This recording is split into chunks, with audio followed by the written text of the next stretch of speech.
Today, we're going to talk about glazing with Speedball's new mid-fire glazes.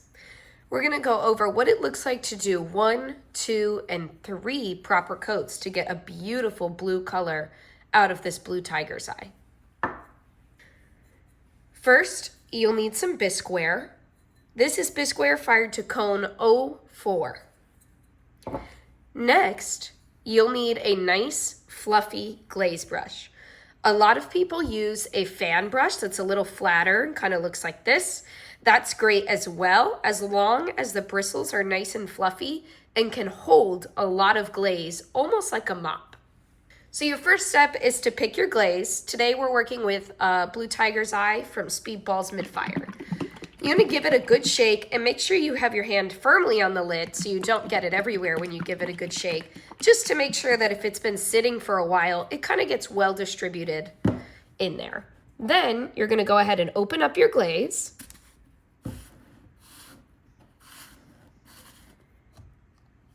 All right, beautiful. Next, you're going to take your piece. Typically, I like to start on the outside of cups because I like to put my hand on the inside to hold it while I glaze it.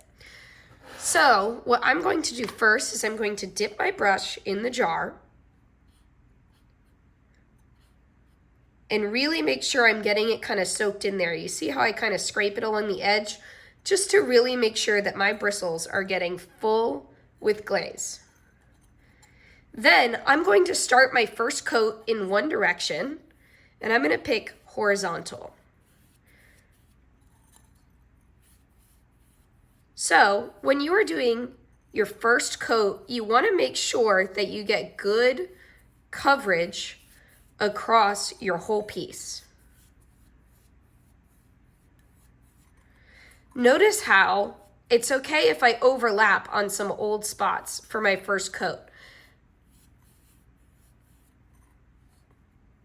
You want to be careful not to glaze too close to the bottom here, because then it could run onto our shelf, but I think I'll just fire this piece on a stilt since I've already come kind of close to the bottom. So a lot of people might call that one coat already, but what I'm going to do is notice how this side is not dry yet, but this one is. I'm going to keep painting until the whole surface is the same level of dryness so that it can all dry together at the same time. And that'll help me keep track of like, okay, that's one good coat.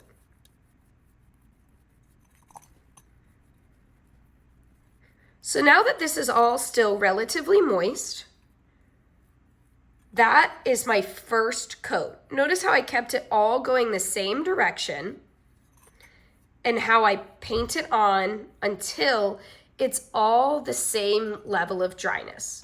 So now I'm going to sit and wait. Now that this piece has returned to its mostly chalky color and I can touch the outside without getting any on myself, I know that that first layer is dry. So now I'm going to start my second layer.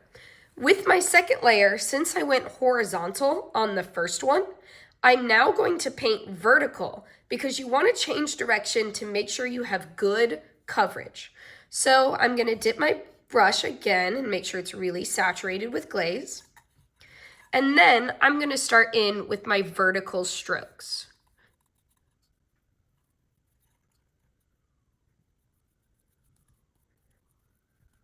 So now from here, I'm going to again go around a couple times and make sure that it is all the same level of dryness. I'm not afraid to really glob it on in some spots because this glaze all melts together. It's not going to look streaky.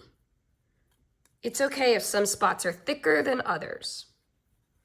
And then I'm going to kind of touch up my end down here.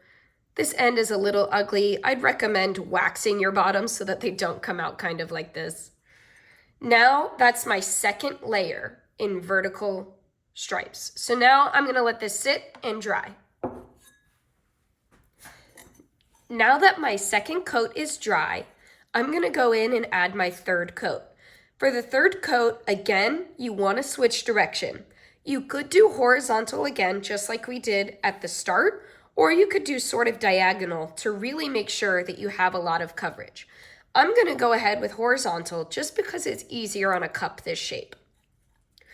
One benefit to using a really fluffy brush such as this, or a fan brush for glazing, is that it really globs the glaze on and doesn't necessarily push it around too much. If you use a brush that has harder bristles, it pushes it around and this can spread the glaze a little too unevenly to get a nice coat. So at this point, I'm making sure that it's all about the same level of dryness. And then I will let my third coat go ahead and dry. This is going to be a standard 3-coat application. You notice it gets a little thicker here and I have to go in with really light strokes just to kind of even it out a little bit. And this will be my third coat. And this is a standard 3-coat application. Now that this third layer is mostly dry, since this glaze has some really cool effects where it's thick, I'm gonna go in and add some extra little globby bits just to kind of create a little extra dynamic within it. So on glazes that we recommend a heavy 3 coats, typically this is the next step you would do. Just kind of glob some on. It's okay if it's not all over, it's okay if it's not even, because that means this type of glaze gets really cool blue results where it's extra thick. And so it's okay to glob it on a little uneven to kind of see what variety you can get out of this glaze. So again, on glazes that we recommend a heavy 3 coats, typically it's good to go in and really, after you've done your 3 base coats, just kind of glob a little extra on top, just to really make sure you get the full range out of this glaze. So then I'm gonna let this dry, and then I will paint the rim and the inside in the same way.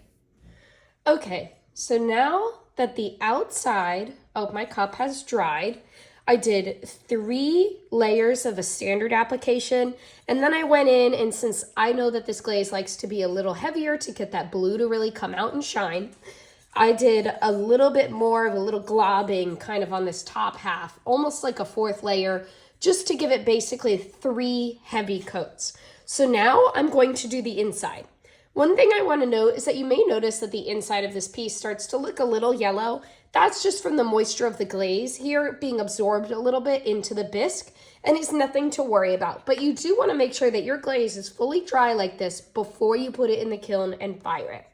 So now I'm going to go ahead and do 1 coat around my rim, and then I'm going to do a coat on the inside of my cup. So around the rim, I like to just kind of glob it on this way with my nice and fluffy brush. And that is going to be 1 coat. And I'm going to let that dry. And while that dries, I'm going to go ahead and do the inside. So just like we have been doing, we're going to do strokes in different directions. So my first layer on the inside is I'm going to do straight up and down.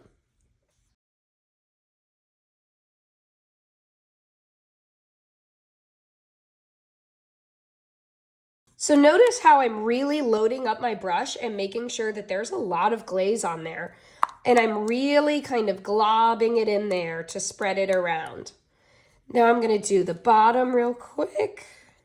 And then I'm going to go back over the walls a little bit because, again, I want to get it to where they're all the same level of dryness. I want it all to be a little moist so that it can all dry together at the same pace, and that lets me know that I have 1 even coat when it's all the same amount of dryness.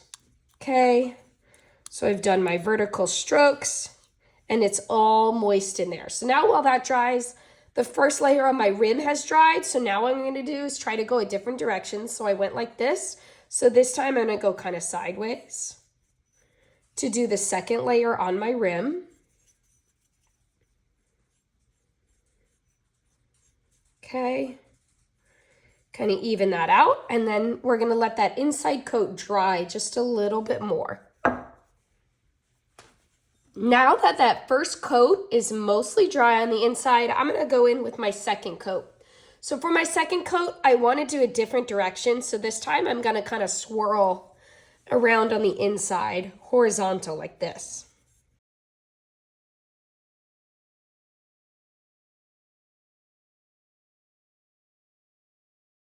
So now I'm gonna make sure this is all the same level of dryness. Really kind of globbing it on and spreading around and loading up my brush with a healthy amount of glaze. So now that's all about the same level of dryness, and I'm gonna go ahead and hit my rim with the last coat. Okay, and then we're gonna let that dry. All right, so now that that last second layer is dry, I'm gonna go in and add my third layer. You may notice that as we add more glaze onto this, it takes longer in between each coat to dry. So we always recommend letting your piece sit for 24 hours before you glaze fire it, just to make sure that the glaze has time to fully dry. So like my first coat, I'm going back in a vertical direction now, and I'm changing direction each time I do a coat. And notice how I'm really just letting it glob on there, because with glazes like this, they tend to melt really well together and they don't look streaky since they're not transparent. So I'm gonna glob some on here. And then I might do a little extra bit just right here in the bottom middle, really just kind of put a little puddle to make a nice blue spot. And then I'm gonna let that dry for 24 hours, and then I will put this in the kiln and fire it. Now, here it's our beautiful blue tiger's eye cup, fired to cone 6.